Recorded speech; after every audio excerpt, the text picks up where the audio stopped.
Welcome, guys, to another midnight story. But tonight is not like the others. You shouldn't have come here. The shadows are watching your every step. The wind whispers secrets you were never meant to hear. Every creak, every rustle could be your last dot. Do you feel it? The darkness moving? Just behind you. Welcome to the Midnight Story. Story 1.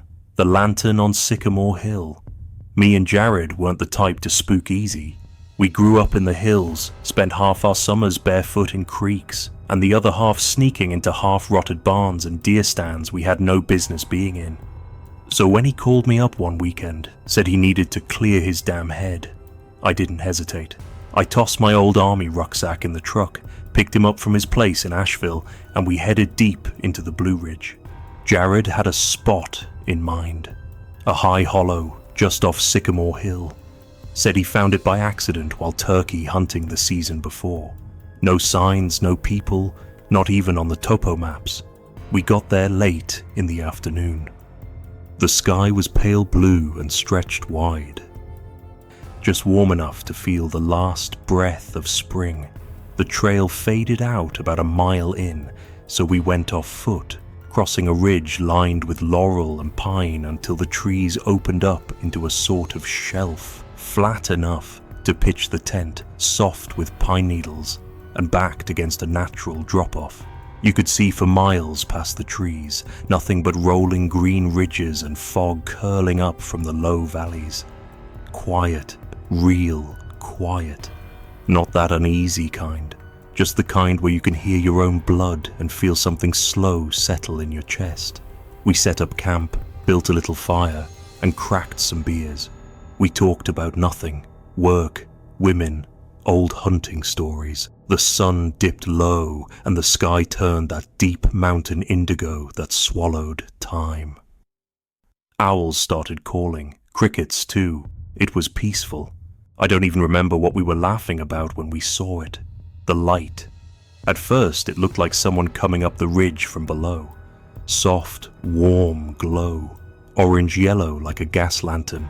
It moved like it was being carried, bobbing slow between the tree trunks. Jared squinted. "Hiker?" I said. "This far off trail?" He shrugged, but the light didn't move closer. It just lingered there, maybe 50 yards out, weaving slightly, like it couldn't decide which way to go. No voices, no footsteps, just the crackle of our fire. After a while, I stood up and waved. Nothing.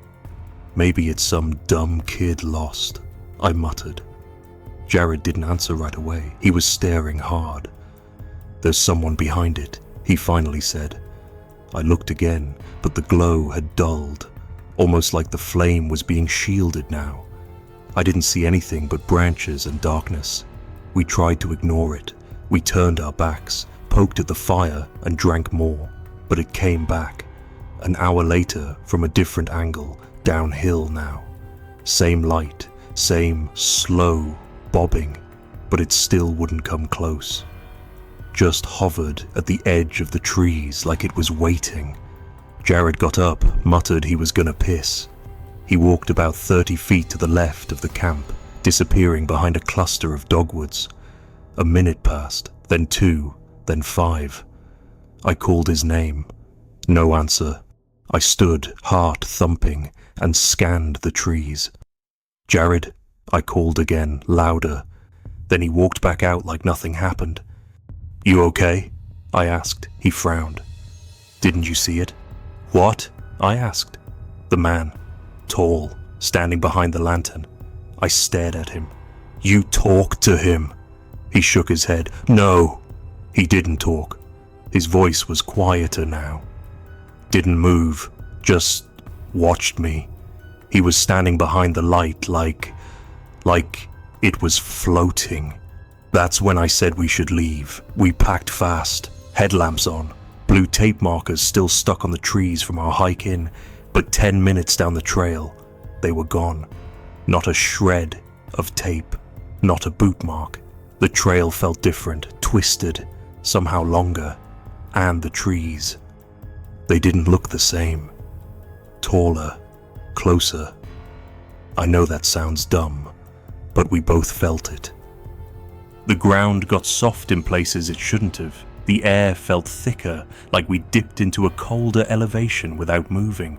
We turned around, tried retracing our steps, but it looped. I'd swear in my life we passed the same stump 3 times. Jared's voice got short. He kept muttering, "This isn't right." I didn't argue. I felt it too. We were being moved. Hours passed. The fire back at camp is long gone. It was maybe 3 or 4 a.m. when we saw the lantern again. But this time, it was in front of us, floating just above the trail. Still, not bobbing anymore. And it wasn't warm anymore either. It had a pale, almost silver glow to it, like a dying flame. And the forest around it was deathly still. Jared looked at me. "Do we follow it?" I didn't want to. Everything in my chest said no, but we didn't have a choice. Our compass spun like a top. GPS dead, phones too. It was the only thing that gave direction. So we followed. It drifted slowly, just far enough that we couldn't see what carried it. If anything, we moved in silence, boots crunching frost-hardened needles. After 20 minutes, the trees thinned and we came to the edge of a slope. Below us, half buried in the hillside, was a camper, rust-wrecked, late 70s style, white paint peeling like sunburned skin. One window shattered, others fogged with grime. The back end had sunk into the hill, like the forest had been trying to swallow it whole. The lantern floated to the door and vanished. We stood there shivering, not from the cold. Jared walked down first. I followed. The door creaked open on its own like it had been waiting. Inside was mold, decay, and something worse, stillness. No rodents, no bugs, no air. It smelled like wet dirt and iron. The floor groaned as we stepped inside. Rotten bedding, shattered glass, water stains. And in the far corner, a sleeping bag, fully zipped. I don't know why, but I stepped closer. The bag was old, but not weathered. It still had its color, still held its shape, like someone had been inside it recently. I reached for the zipper. "Don't," Jared said sharply, but I did. It only unzipped halfway before it caught on something. I pulled harder, and the smell hit me.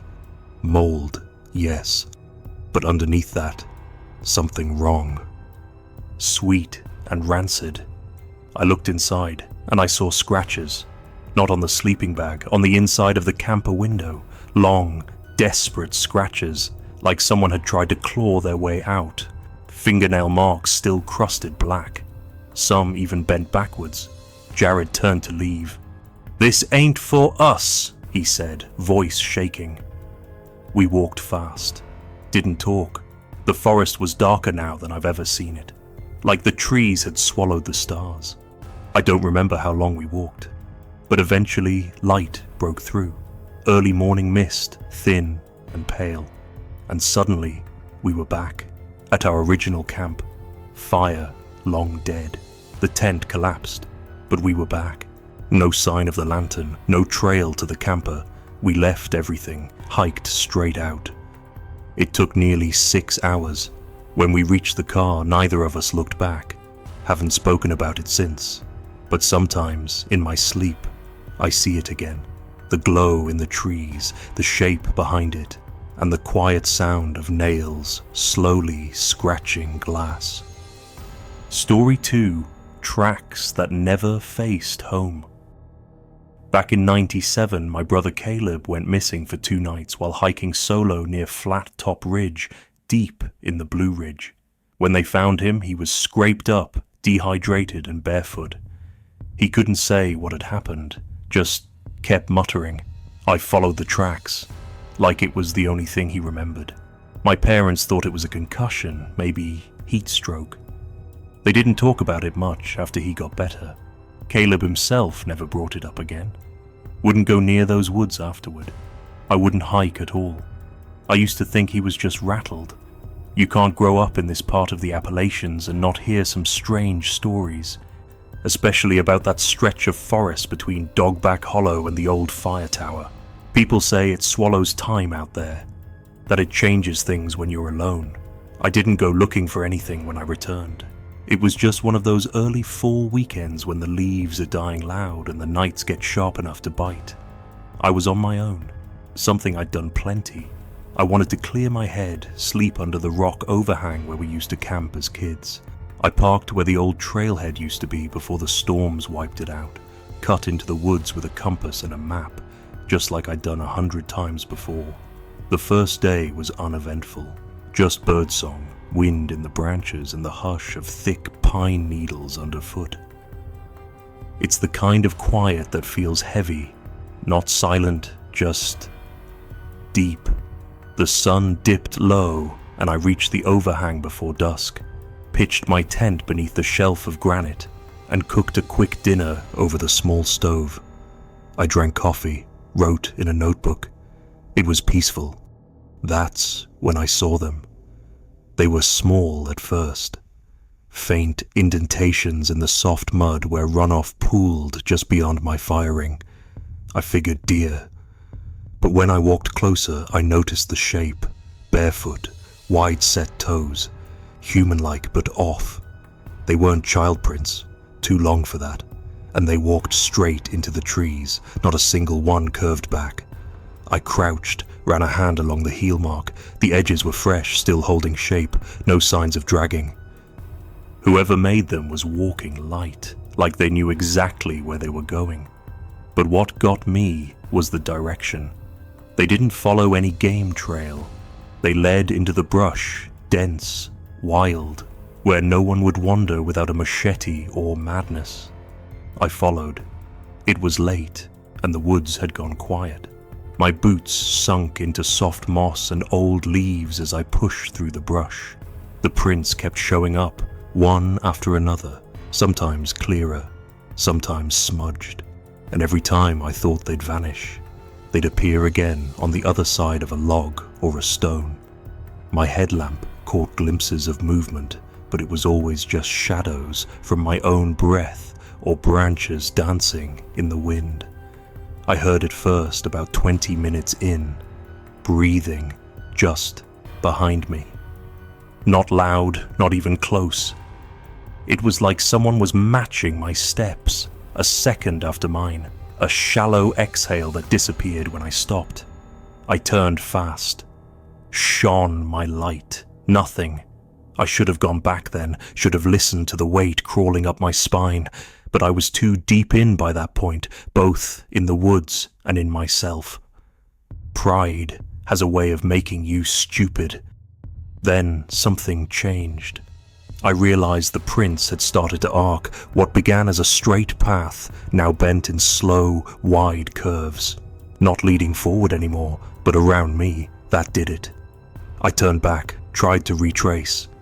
But the forest didn't look the same. The way the trees leaned, the slope of the land. It was all subtly wrong. I made it back to the overhang just as the light was leaving the world. Pitched my fire higher, ate cold. I didn't write. I couldn't sleep either. Every crack in the trees made me flinch. I kept thinking about breathing, about the way Caleb had looked when they brought him home, vacant and wild-eyed. I zipped the tent tight, kept my boots on inside. My knife rested on my chest. Around 3 a.m, I felt it. That pressure, the kind that wakes you from inside your bones. Like something was wrong before your brain even catches up. I sat up, flicked on my headlamp. Outside the tent, in the dim halo of my light, I saw them. Footprints, right outside the door.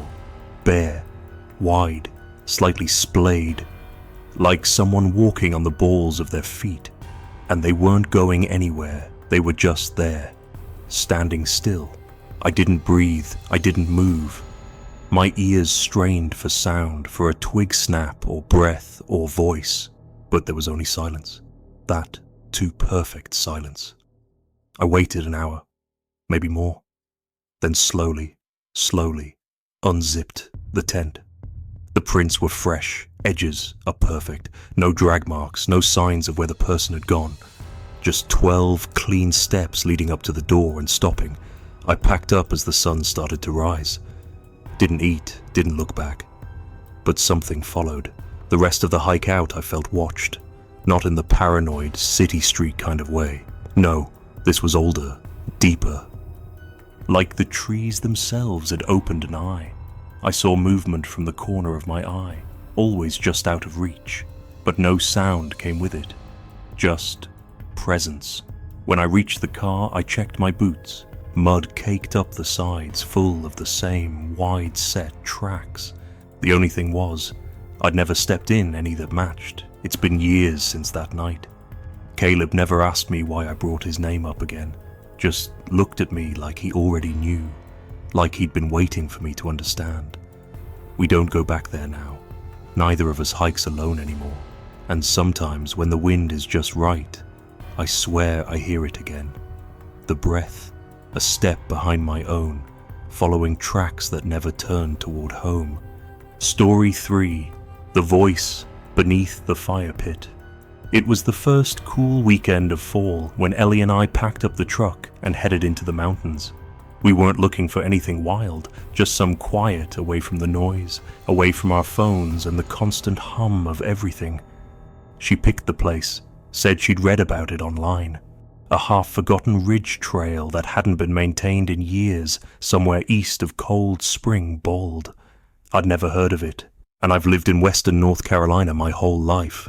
That should have tipped me off. We parked off a narrow forest road, climbed past a few downed trees and dry creeks, and pushed through underbrush until we found a shelf of land tucked between two rocky outcrops.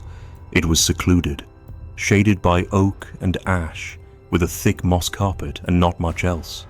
The trail vanished before we got there, but Ellie insisted we were close. "It's here," she said, almost certain. And sure enough, just a few paces into the clearing, we found it.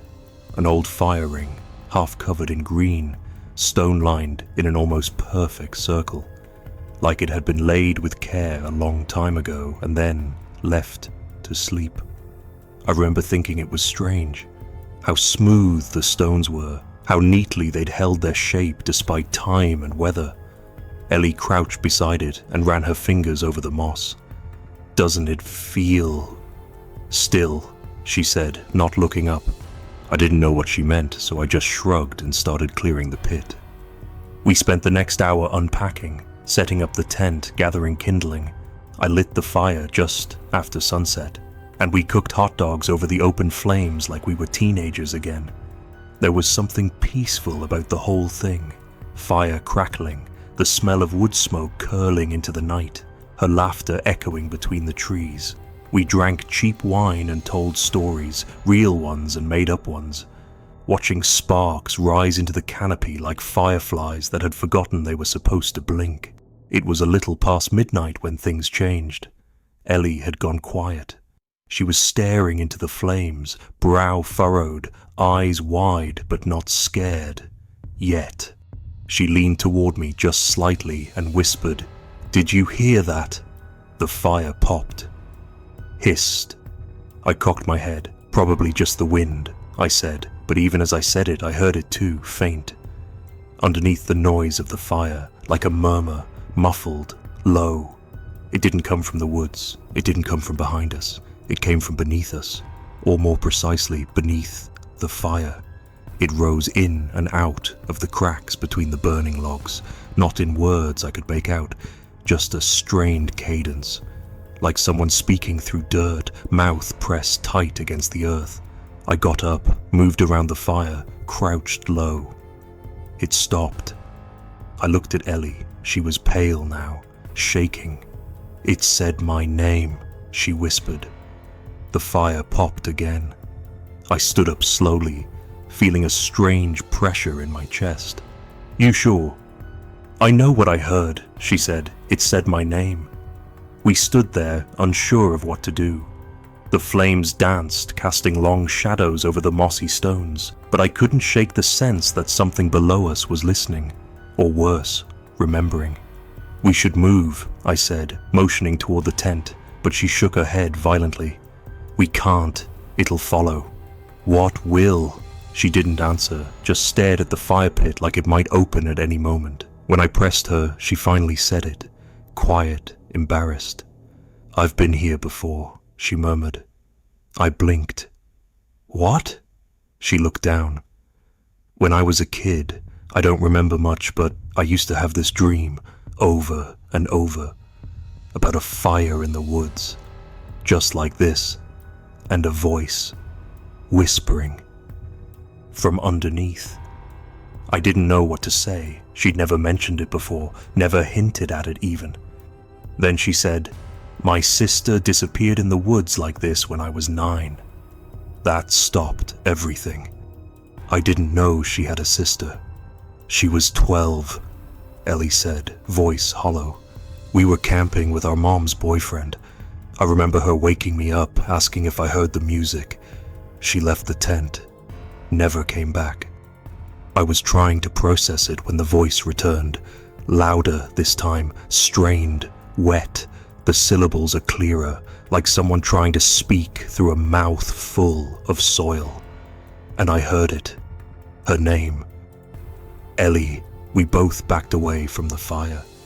I grabbed my light, shone it around the clearing. Nothing. No eye shine. No movement. Just the trees breathing slowly in the dark. I turned back to the fire, and that's when I saw it.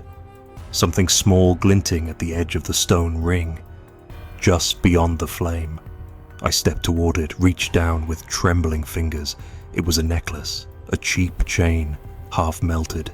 The charm twisted and blackened by heat, but the shape was familiar, a tiny silver locket, heart-shaped. I turned toward Ellie, holding it up. She collapsed. Later, when she came to, she told me it was her sister's. Said she kept a photo of it in her wallet, the only picture they had left. She showed me. It matched. We didn't stay. We didn't even put the fire out. We grabbed our packs, left the tent, and left everything. The hike out took hours. The woods didn't feel the same. Every branch seemed to bend toward us. The wind didn't blow, it creaked, like something moving through the trees just out of sight. The voice didn't follow us, not in the usual way, but I could feel it, like a pressure behind my ears, like something beneath me pacing with every step. We never found the trailhead, just stumbled onto the road by accident sometime around dawn. We didn't talk the whole drive home. That night, Ellie didn't sleep. Neither did I. She's quieter now, different. She stopped wearing necklaces, don't go near the woods. And sometimes, late at night, she wakes up gasping, says she hears the fire again, says she hears her name. Last week, I went through our camping gear. It was still in the garage, unopened. I don't know why I unzipped the tent bag, but when I did, I found moss inside. Damp, fresh, like it had just been laid down, and the smell, like old wood smoke and turned earth. I threw it out, but sometimes, when the house is quiet, I still hear it. A low voice, muffled from beneath the floorboards, and I don't know if it's calling her or me. Story 4, the hearse behind Stillwater Church. I've hiked most of the Blue Ridge across a dozen seasons, but I'd never taken the Western Ridge Trail near Cragback Hollow until that Sunday. It was late October, right before the leaves fell hard and fast. I'd planned a quick out and back before the rain came in, though I could loop the lower ridge and cut across one of the old forestry access paths to save daylight. I wasn't worried. I had my gear, compass, and weather radio.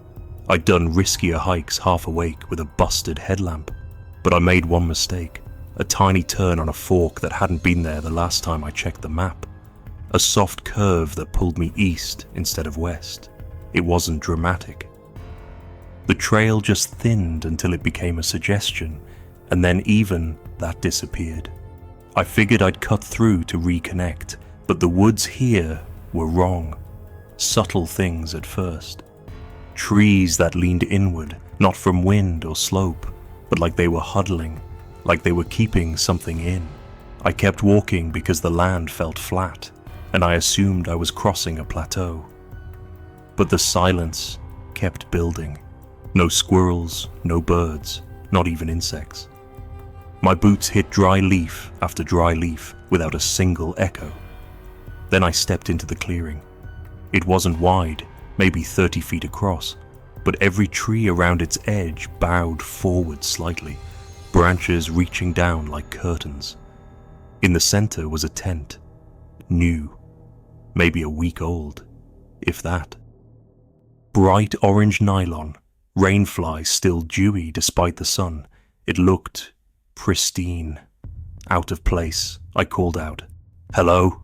No answer. I approached slowly. No footprints, no firing, no signs of a site being built up or broken down. Just the tent, sealed and standing. My stomach was uneasy in a way that didn't match the logic in my brain. Everything seemed normal, yet it wasn't. I crouched and peeked inside. Sleeping bag, neatly zipped. A pack beside it. Rain cover, still on. Small camp stove, unused. Food bag sealed and hanging off the ground, like someone had just set it all up and then vanished. It felt paused. Like time had folded over on itself in this spot, and the person who had been here was still technically here, just not moving anymore. I backed away and tried to retrace my path. That's when I realized I couldn't. Every direction looked the same, trees bent in on the clearing from every angle. I picked one, north, I thought, and walked for 10, maybe 15 minutes. But I came back to the same place. Same lean of trees, same tent. Dew is still glistening. The light hadn't changed. I tried again, different direction, then another. I left my compass on the tent's zipper to be sure I wasn't imagining it. I came back each time, that same tent, that same hush. And the compass, still pointing the same way. The fourth time I returned.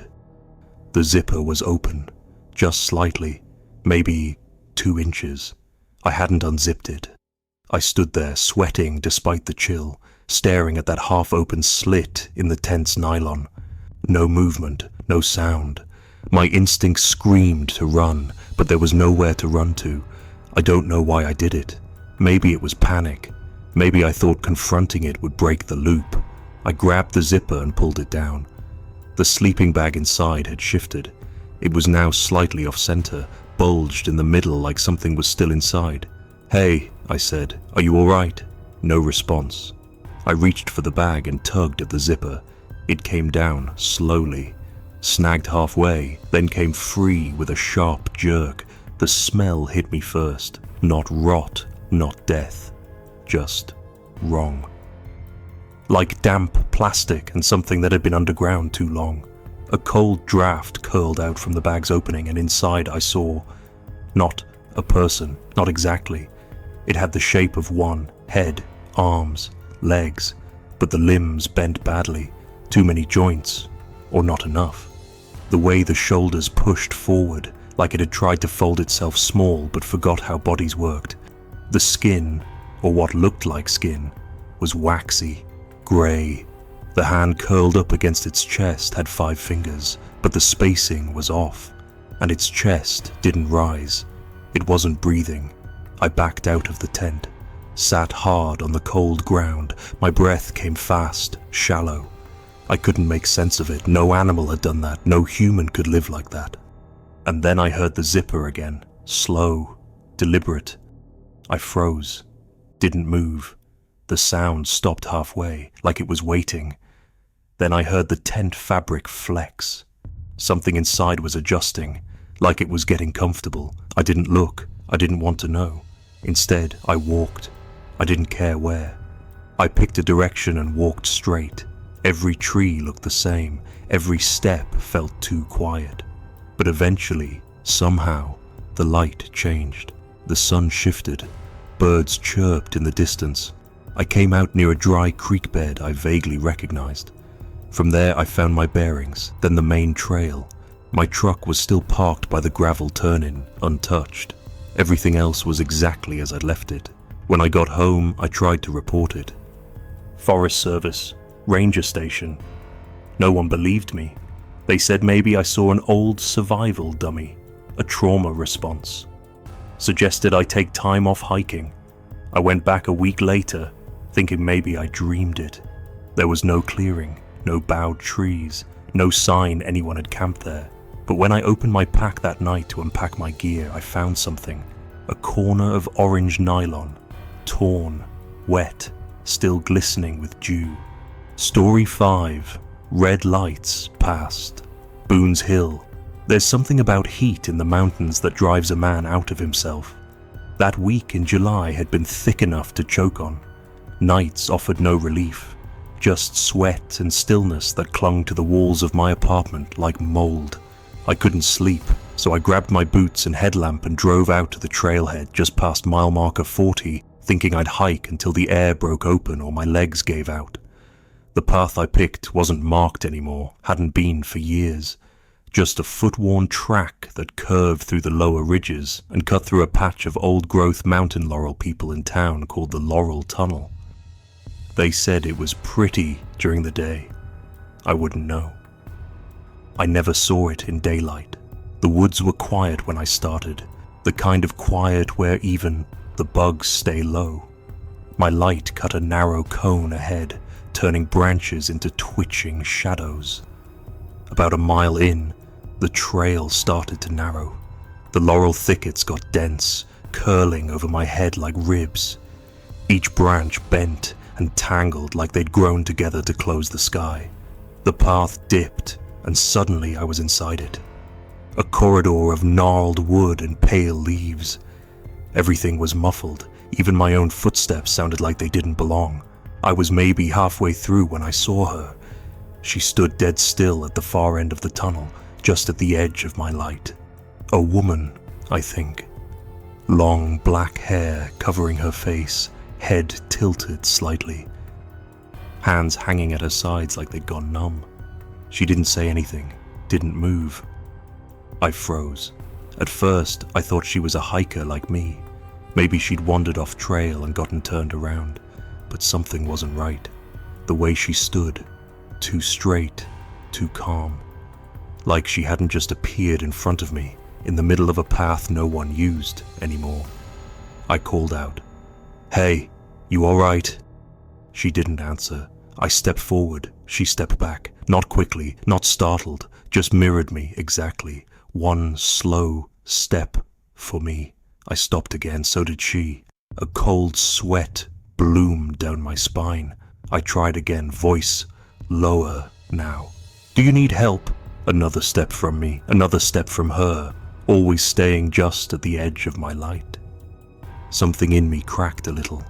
I thought maybe it was a prank, maybe a real person, maybe not. Either way, I had to get through that tunnel. There was no other trail that connected back to the loop, so I pressed forward, inch by inch, my breath tight and shallow. She kept matching me until she didn't. At about 20 feet out, I took another step, and she vanished, not ducked away, not run, just gone. Like she'd never been there at all. My light shone through empty air now, all the way to the trees beyond the tunnel. No footprints, no rustle, just silence. I didn't move, not right away. My brain couldn't make the space make sense. 1 second she was there, the next she wasn't. Then the smell hit me, wet leaves and blood. I looked down. There on both sides of the narrow dirt path were tiny wooden carvings, dozens of them tucked neatly between laurel roots, all shaped like people, whittled with care but rough, primitive. Some were missing limbs, others had holes where their eyes should be, and one of them was me. Same flannel shirt, same short beard, even the little tear in my left pant leg where I'd scraped it climbing over a barbed fence last week.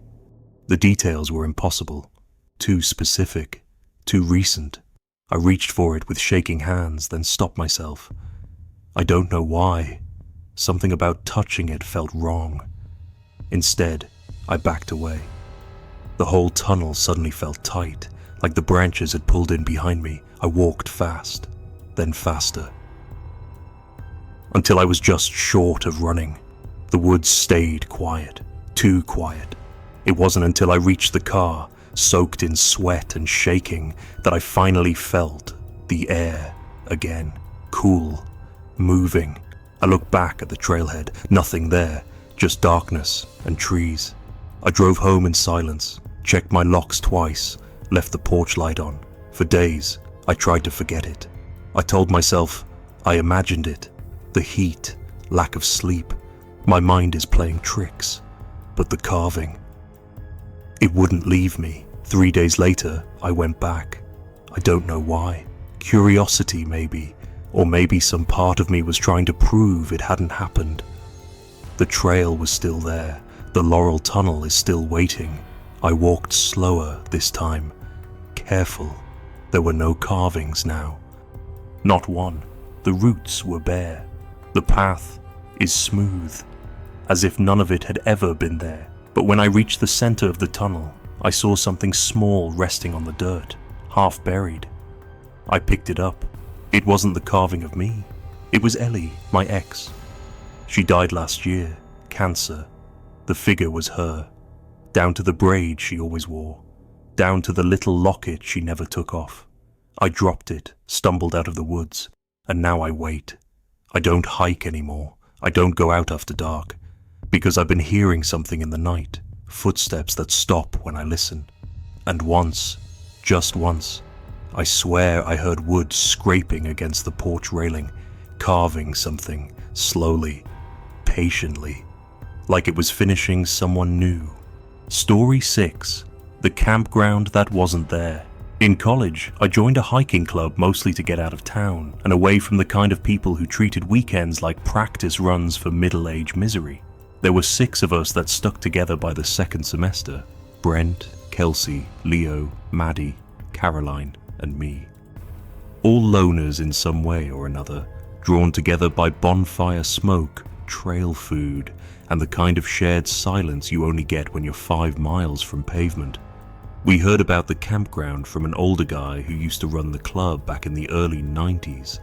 He said there was a place tucked into a ravine on the southern edge of Flat Top Ridge, not on current maps. Supposedly built in the 60s for forestry workers and left to rot when funding dried up. Said you could still find the old sign if you looked close, still read the name carved into it: Camp Alder Run. Nobody had posted about it online. That alone made it a magnet. We set out on a Saturday with packs light and spirits high, bushwhacking off trail around noon. Took us most of the day cutting through wet underbrush, ducking under wind-fallen pines, navigating by compass and half-trust. The woods out there were deep. That kind of Appalachian stillness that makes you feel like you're being watched long before your eyes catch movement. Maddie kept pointing out trees that leaned the wrong way, saying they felt guided, like they'd been pulled, slowly, over time. I chalked it up to soil erosion. We reached the site just before dusk. Brent spotted the sign first, half buried in moss, split down the middle but still standing. Camp Alder Run carved into it in fading block letters. There were picnic tables warped and cracked with age, fire rings filled with wet leaves, and a single outhouse, its door half off the hinges. Everything was grey with rot but intact, like it had been paused instead of forgotten. We set up near the edge of the site, pitched our tents among the ferns and started a fire with some dry birch Leo had dragged in. We passed a bottle around and took turns telling ghost stories, none of which held a candle to the place we were sitting in. It was around 1 a.m. when we heard the music. Soft at first, barely there, like a record player spinning somewhere just out of sight. The notes were warped, slowed down or dragged somehow, but unmistakably music. A slow, crackling waltz, heavy with dust and age. We looked at each other, half laughing, half unnerved. Other campers, Caroline whispered. "Where?" Brent said. "Nobody's been here in decades." The fire crackled louder. The music persisted. We followed it. The sound drifted between trees, rising and dipping like it was attached to nothing. The deeper we went, the more disoriented we became. No stars, no sense of slope or direction. I kept checking my compass. But the needle spun lazy circles like it couldn't decide. Still, we kept going, thinking we'd come across some kids with a portable speaker or some lunatic with an old turntable.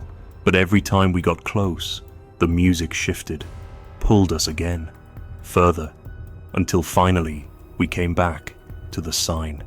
Camp Alder, Run. Only now, the letters were backwards, carved from behind, like someone had mirrored them and pushed through from the wrong side. We stood there in silence. "What the hell is that?" Leo said, stepping closer. It took us a minute to realize there were plaques nailed to the wooden frame of the sign.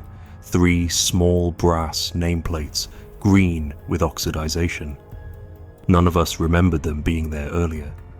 Kelsey reached up, wiped at one with her sleeve, and we saw it. Her name, full, spelled right. The second plaque held Brent's, the third, mine. I don't remember dropping the flashlight, but I heard it clatter to the ground. "Okay," Caroline said, backing up. "Nope, we're leaving."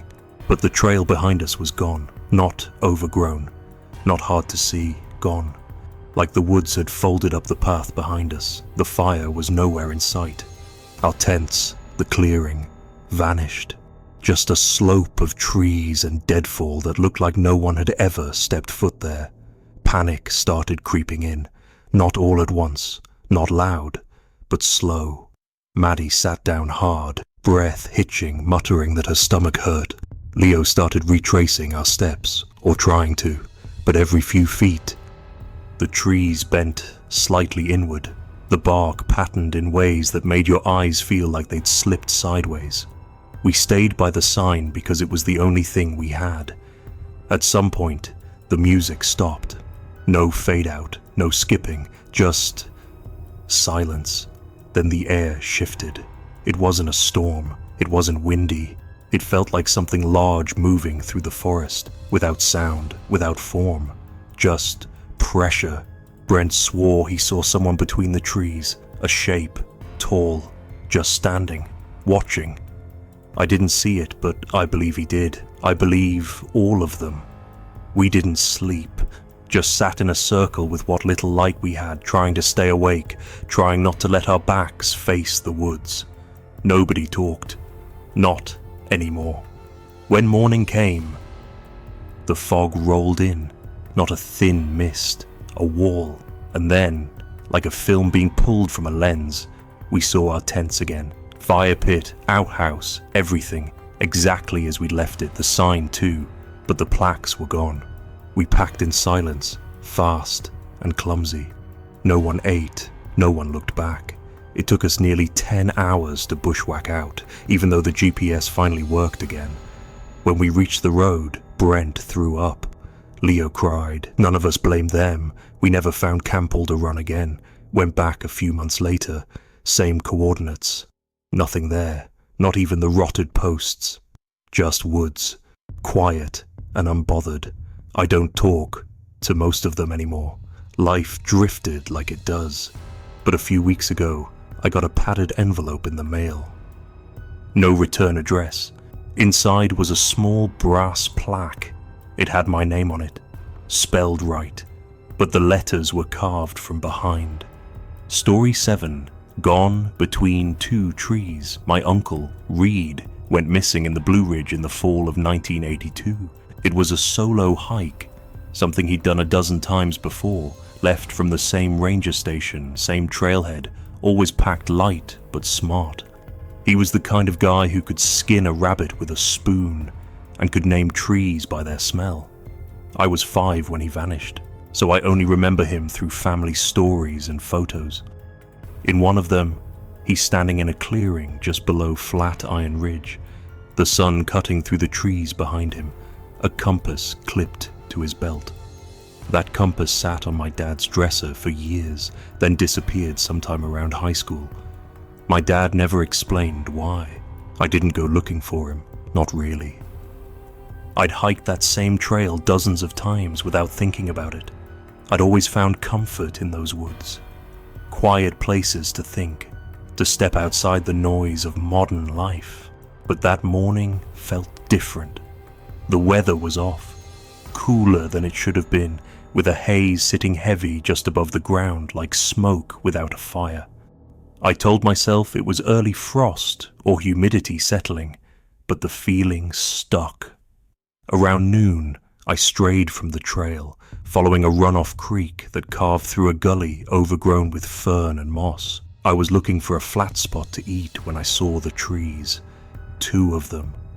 Tall, narrow, and impossibly close, grown so tight together their trunks touched in 3 places like fingers laced in prayer. They didn't match. One was hickory, the other oak, and they leaned slightly inward, almost like they were listening to each other. The space between them was barely wide enough for a person to step through, and nestled at their base, half buried in a cushion of moss, was a compass, old brass, tarnished but intact. The initials RM carved into the back in careful letters. I stared at it for a long time, heart thumping like it knew something I didn't. I picked it up. Cold, even in the late sun, the needle spun once, then stopped dead north. When I looked up, the woods around me had gone quiet. No wind, no birds. Even the insects had hushed. The silence had weight. I stepped closer to the trees, felt the air tighten. That's the only way I can describe it. Like the air between them was different. Thinner, sharper, like something old had been cut away there. I put one hand on each trunk and stepped between. Everything folded, not violently, not like falling, more like slipping, like the world around me forgot what it was supposed to look like.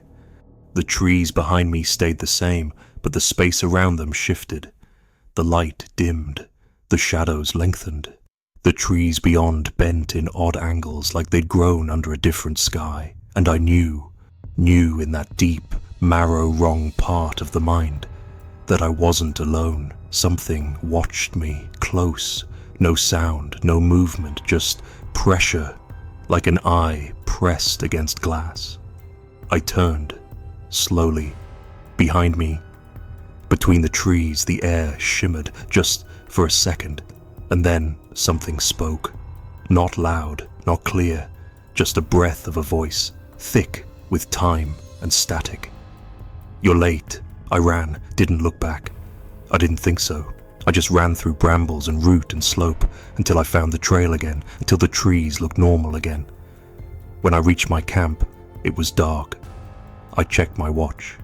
Still reading 2:12 p.m. The second hand hadn't moved, not one tick. The food I left out had gone cold. The shadows are long. I drove home in silence, left the compass in the glove box. I haven't touched it since.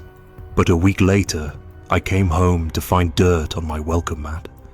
Just a little, damp and dark, like it had come from deep in the forest. And someone had carved 2 parallel lines into the wood of my porch step, about as wide as a person could walk through. Sometimes at night, I swear I hear my name, spoken low from somewhere just outside the window. And my watch? It never keeps time anymore. It just stops. Every day, always at 2:12. And sometimes I wonder if I didn't leave something behind. Or worse, if something came with me. Story 8. They never unzipped the tent. I was a park ranger in the Blue Ridge for 13 years before I ever saw something I couldn't explain. And I don't mean saw a bear on its hind legs and thought it was Bigfoot. I mean something I cannot explain. Not with science, not with memory, not even with fear. The kind of thing you think about in the shower 5 years later, when you've got kids now and you're supposed to believe in locks and logic and cause and effect. The kind that just sits inside you, changing how your blood moves. It happened last fall, sometime mid-October. You know the kind of day. Mist clinging to the pines, leaves rotting sweetly in the air, trails gone quiet except for the ones who know how to read the weather. Most folks had packed it in for the season, but I was still making weekly patrols across the lesser-used ridges. There's an old site out past Three Forks, a place we unofficially stopped maintaining in the early 2000s after storms took out the bridge and nobody wanted to pay to rebuild it. No real trail markers left, just deer paths and broken blazes on dead trees. I was hiking in the east, maybe 6 hours in, when I caught the scent of wood smoke, thin, distant, fresh. That in itself wasn't too strange. Plenty of off-grid folks still pitch up in places they're not supposed to. I figured I'd find a solo camper or maybe a retired vet out on his own. Happens. We usually just remind them about permits and leave it at that. The smoke led me down a slight ravine where the trees thinned out into a hollow. That's when I saw the tent. Bright green, clean, rainfly taut, no sag. It looked like it had been pitched that morning. The leaves around it were disturbed just enough to show someone had been moving, pacing maybe, or unpacking. But no tracks, no sign of anyone present. Next to the tent sat a small single-burner stove.